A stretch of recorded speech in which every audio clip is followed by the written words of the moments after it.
Os quadrinhos da forma que a gente os conhece hoje em dia já existem há quase 100 anos. Claro que muita coisa mudou de lá pra cá, assim como a própria indústria e a sociedade que vem se reinventando. E os quadrinhos estão sempre ali numa tentativa de alcançar mais público, tanto que vira e mexe eles são refeitos, relançados, etc.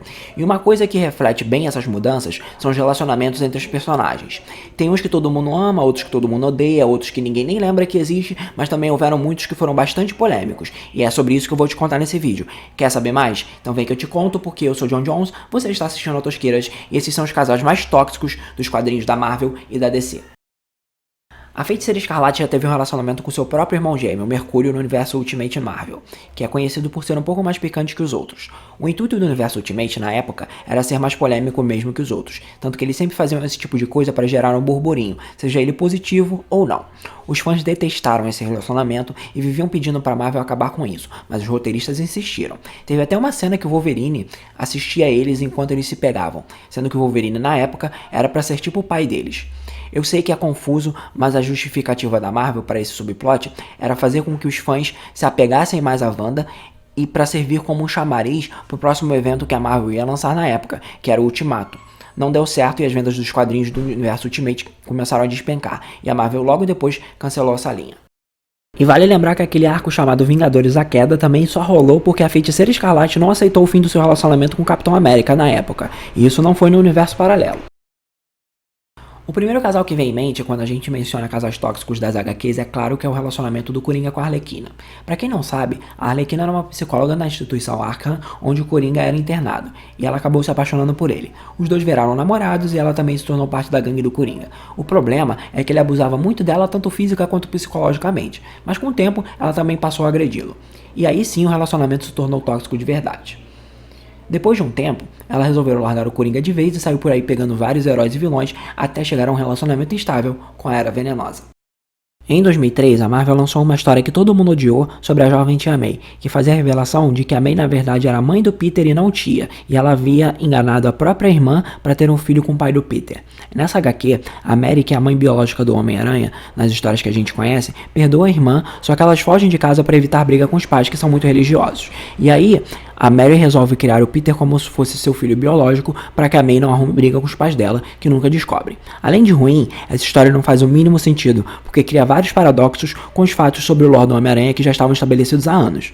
Para minimizar os danos, a Marvel depois disse que essa história na verdade era só uma linha criada para atrair mais o público feminino e que ela se passa no universo paralelo, e nunca mais mencionou esse arco. E a Supergirl que já se apaixonou por um cavalo? Essa história é meio complicada, mas basicamente, o Cometa era um centauro que salvou uma bruxa chamada Cersei, que em sinal de gratidão deu pra ele uma poção que o faria humano. Só que essa poção deu errado, e ao invés de ficar 100% humano, ou 50% humano e 50% cavalo, ele acabou ficando 100% cavalo. E aí, ela ficou com culpa por não conseguir reverter o efeito da poção, e deu superpoderes pra ele. Depois de um tempo, o Cometa se apaixonou pela Supergirl, e tinha ciúmes do relacionamento dela com outro boy na época. Aí ele foi lá e arrumou uma outra poção para se tornar humano, e começou a usar o nome de Biostar. E aí sim ele conseguiu seduzir a Supergirl. Só que o problema é que a poção era temporária e ele voltou à forma de cavalo e eles nunca mais se pegaram. Mas aí o cavalo kryptoniano foi lá e tentou talaricar o Superman num dos quadrinhos da Lois Lane. Um dos casais problemáticos mais conhecidos dos quadrinhos são a Emma Frost e o Ciclope. A Emma claramente manipulou o Ciclope só para causar inveja na sua rival, a Jean Grey, e funcionou, porque ele caiu feito um patinho na armadilha. Eles dizem ter um relacionamento apenas psíquico só para ajudar o Ciclope, já que ele nunca superou a perda da Jean Grey. Mas na verdade não é só isso. Certa vez a Jean flagrou os dois e rolou uma treta tensa entre as rivais. Até porque a Emma às vezes se fantasiava de Jean Grey para ir pra cama com o Ciclope. Pesadíssimo. E o tolinho do Batman achou que ia ser uma boa ideia ter um relacionamento com a filha de um super vilão. E claro que deu ruim, né? A Talia al Ghul é filha do Ra's al Ghul, o líder da Liga dos Assassinos. A relação deles a princípio é puramente carnal, até que ela abusa dele e usa algumas substâncias ilícitas para fazer com que ele passe a noite com ela. E no final das contas, ela engravida e não conta pro Bruce que está esperando o filho dele. 10 anos depois, o próprio Damian Wayne revela ser o filho do Batman. E o pior, ele foi treinado pela Liga dos Assassinos. E aí o Bruce tem muito trabalho para cuidar desse moleque. Para celebrar 200 edições dos quadrinhos dos Vingadores, em 1980, a Marvel resolveu escrever uma das edições mais odiadas das histórias em quadrinhos. Nessa HQ, a Carol Danvers tem sua mente hackeada pelo vilão Marcos Immortus, que faz com que ela aceite ser sua esposa e depois ele abusa dela, e ela acaba engravidando. Daí rola um plot bizarro, onde ela dá à luz ao próprio Marcos, que cresce rapidamente para que ele tenha uma forma aqui na nossa dimensão, e depois ele ainda tenta se casar com ela de novo. Os outros Vingadores minimizam o que aconteceu com ela e tratam isso como se fosse uma situação corriqueira. Depois de sofrer muito por causa do abuso e do estresse pós-traumático, ela tem que pedir ajuda para os X-Men, mas depois acaba voltando para os Vingadores depois de muito criticar eles pela sua atitude, é claro.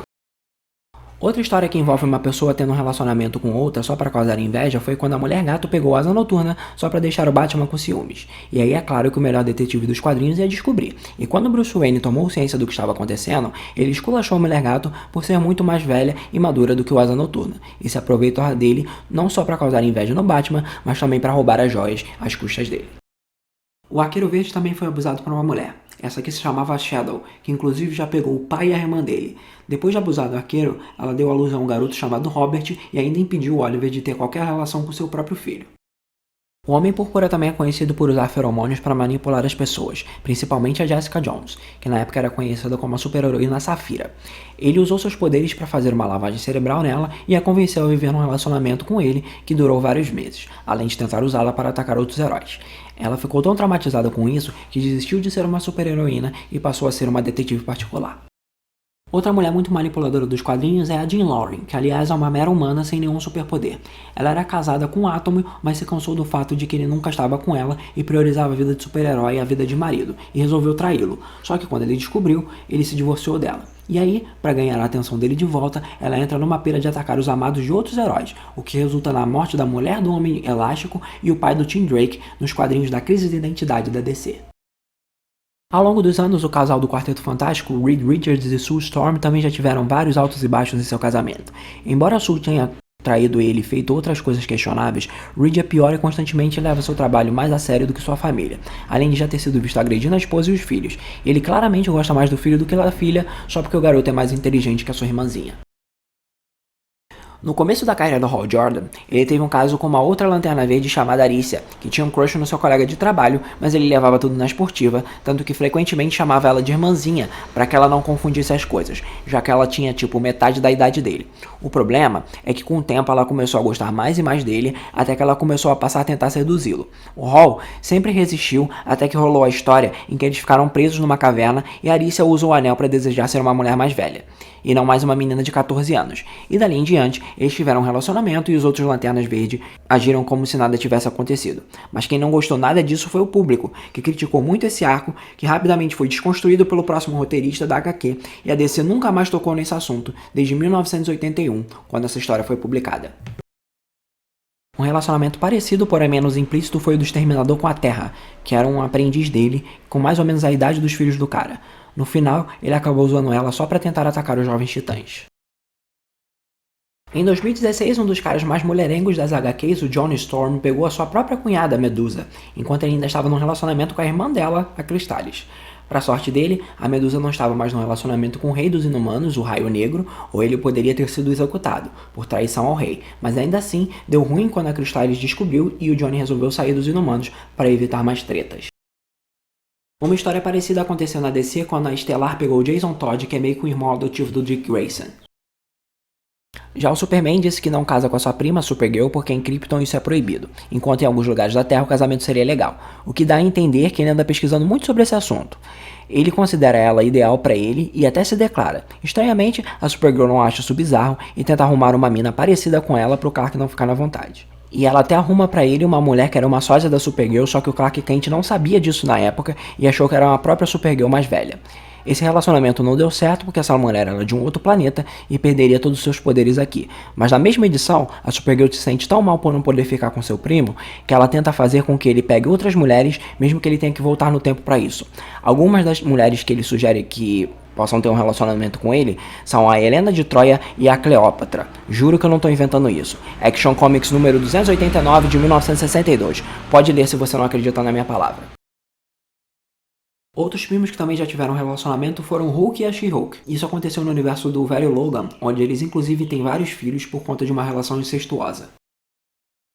A Zatanna pegou o cara que ajudou a matar o próprio pai dela. Grande parte da história da Zatanna consiste em descobrir o que é que aconteceu com o pai dela, até que ela descobre que o Constantine foi um dos responsáveis por organizar uma sessão espírita onde o pai dela teve que se sacrificar para salvá-la. E mesmo assim, ela ainda namorou com o cara. Isso que é uma pessoa que não guarda rancor. Outro relacionamento abusivo é o do Jaqueta Amarela, que além de ter esse nome horroroso, ainda abusava da sua esposa, a Vespa. Na real, ele estava passando por vários problemas de saúde mental na época, e ela casou com ele na tentativa de ajudá-lo, mas isso acabou se voltando contra ela. O Hank Pym agredia ela sempre e chegou a usar inseticida para tentar matá-la. Ele ainda teve uma fase que passou de ser um super-herói para um super-vilão e mudou de nome várias vezes, mas eventualmente os dois se reconciliaram e hoje em dia têm um relacionamento saudável. Batman, a Piada Mortal é uma das histórias mais importantes do Cavaleiro das Trevas, mas também é uma das mais polêmicas. Nessa HQ, o Coringa tenta se vingar do Comissário Gordon através da Batgirl, que é a filha dele. Ele tortura o pobre do Comissário de várias formas e depois ainda o força a assistir enquanto ele abusa da Batgirl, que antes inclusive já havia tomado um tiro na espinha pelo próprio Coringa e estava paralisada. 28 anos depois, quando saiu a versão animada dessa graphic novel, a DC decidiu ainda incluir uma outra cena muito problemática que não existia no quadrinho original, onde a Batgirl quase tem um relacionamento com seu mentor, o próprio Batman.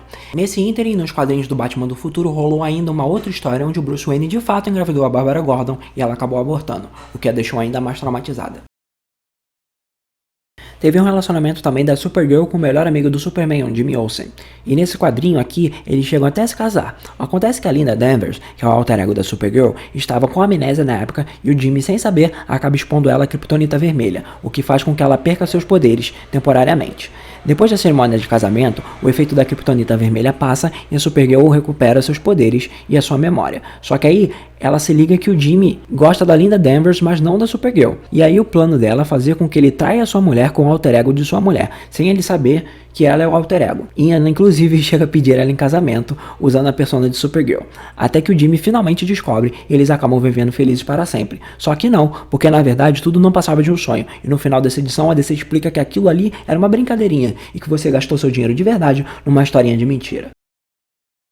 Em 1965, a Lois Lane achou o Superman de outra dimensão, que nesse caso era o Super Baby. Ela resolveu levar o bebê para casa e depois ficou disputando com a Lana Lang para ver de quem o bebê mais gostava e decidir quem é que ia casar com o Super Baby quando ele estivesse maior. E como que elas fazem para convencer o bebê a querer casar com elas? Usando hipnose, é claro. Então, basicamente, elas estavam usando hipnoterapia para seduzir um recém-nascido. Essa história não faz o mínimo sentido. Na 100ª edição dos quadrinhos do Jimmy Olsen, os roteiristas acharam que ia ser uma boa ideia parar de causar tanta desgraça na vida do coitado e dar pra ele um pouco de felicidade. E aí ele finalmente resolveu casar com a irmã da Lois Lane, a Lucy Lane. O problema é que a ex dele parece para acabar com o casamento, e ela é irmã de um dos inimigos mais bizarros do Superman, o Mr. Mxyzptlk. A Miss Spitlessness coloca um feitiço no Jimmy, fazendo com que toda vez que ele beija sua amada, o Superman se transforme numa topeira. E aí o Jimmy chega à conclusão de que o bem-estar do Superman é mais importante do que o casamento dele e termina um relacionamento com a coitada da Lucy. E coitado também do Jimmy, né? Porque nada de bom acontece na vida dele. E você, sabe de mais algum relacionamento problemático aí da história dos quadrinhos? Então deixa aí nos comentários. E não se esqueça de se inscrever no canal, curtir e compartilhar esse vídeo, além de clicar no sininho para receber as notificações, porque aqui tem vídeo novo todo dia sobre tudo de mais tosco que acontece no mundo do entretenimento.